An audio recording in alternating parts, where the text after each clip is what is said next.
What are some common myths about horror films?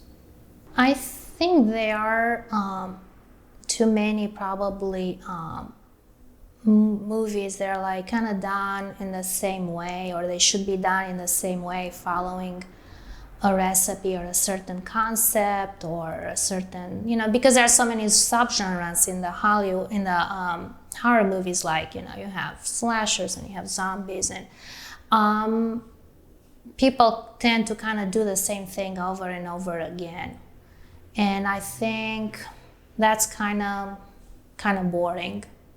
In the same time, nowadays there are people reinventing the genre, and that's something I am more interested in doing, exploring other avenues and other ways of doing things.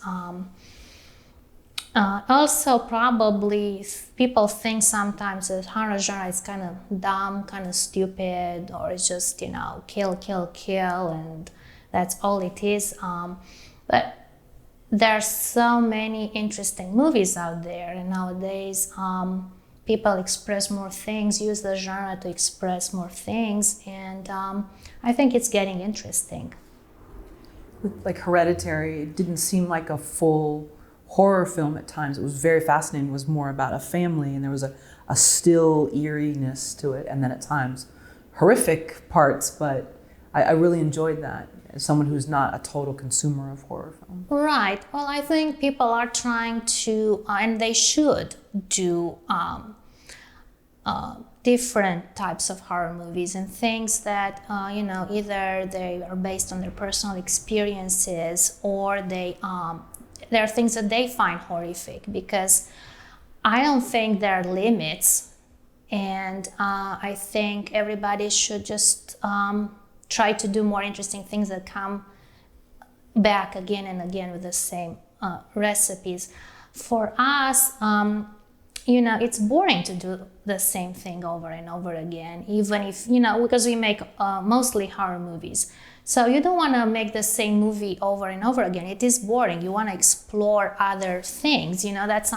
Sometimes it is fun to, okay, this year I'm making a horror movie, but next year I'm making a zombie movie. But more than that, sometimes you do want to explore and create things that you haven't done before, or they haven't been done before. So when we're doing high 8 and high def, Brett directed a segment for each as well. We're trying to see what we can do to contribute to the genre, and we realize that the best thing to do is go to our personal experiences and put them out there.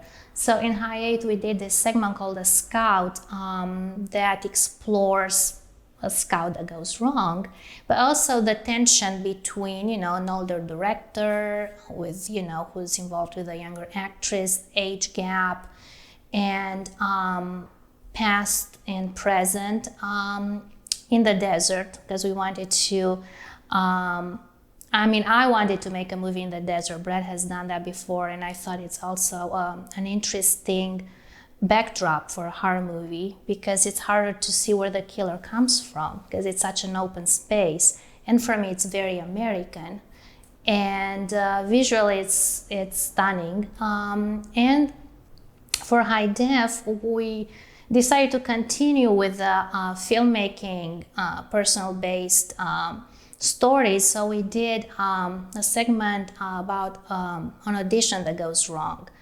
and and we wrote it together.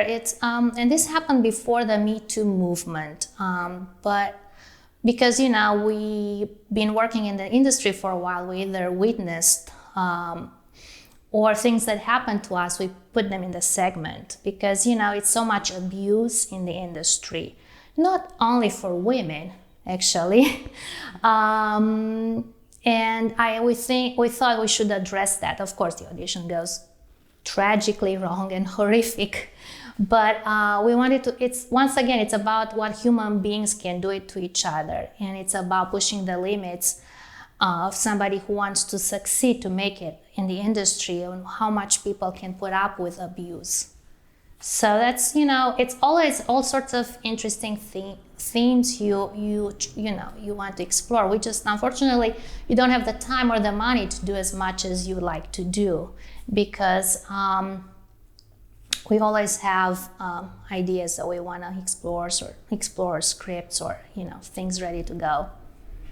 Did anybody get squeamish about that? It's interesting because people seem to want to talk about the Me Too movement in terms of outing people, but then when we talk about it as a group, I think a lot of people kind of like don't want to go there. And it's interesting. It's like an elephant in the room, and it exists, but then whether it's someone who's a willing participant with it, there's definitely people, male and female, that are willing to go there. It's an agreed upon relationship, and they're okay with that. And it's just interesting how it's like we can't talk about it, but then we can out people on Twitter.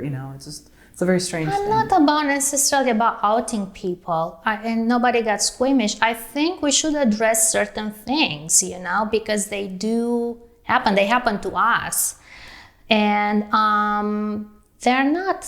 It's not so much sexual, but it's about human behavior, and how we treat each other. And for me, coming from Romania, that was also very strange and weird to see how much abuse was in the industry and how much sexism. I mean, I didn't see sexual harassment, but I saw a lot of sexism and abuse toward, like I said, toward directors. It was so much abuse that I was shocked. And I think we should talk about that. And, because people need to know it's not all glamour in Hollywood, it's just a lot of hard work, and you do put up with a lot of things in order to make a movie sometimes. Sure, and I guess too the stakes being so high and people want so badly for things to turn out, whatever part of the industry they're in. Yeah, and when we're auditioning actors for this part, we're talking to actors and we're asking them, when they're reading and all that, we're like, is it shocking for you? What do you think? And everybody was telling us, no, it's not shocking at all. We have our own stories. And this, in a weird way, seems kind of real because, okay, not all of these situations that are in the script happened to us, but similar things did happen here and there, and everybody had other stories. And for us, we felt like we're doing the right thing to show a slice of what is going on in more like in a fantasy world, but that we created. But it's based on reality and it starts real, so it just goes a bit in a fantasy world at some point.